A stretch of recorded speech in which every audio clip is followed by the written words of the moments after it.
Sa bawat araw, may mga lingkod bayan na tahimik na nagsasakripisyo. Pagod, peligro, pawis. Pero kapag sila'y nagkasakit, kapag may aksidenteng mangyari, o kapag may buhay na mawala, wala silang benepisyo. Walang sigurong masasandalan.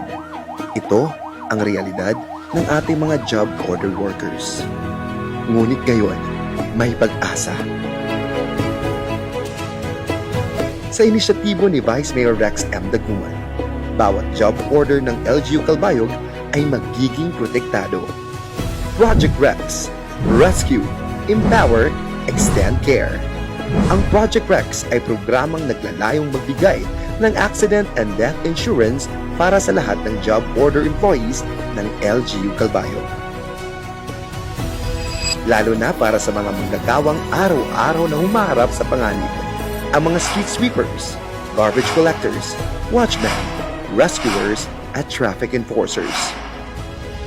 Sa paglilinis ng syudad, may Project Rex na nagbabantay sa akin.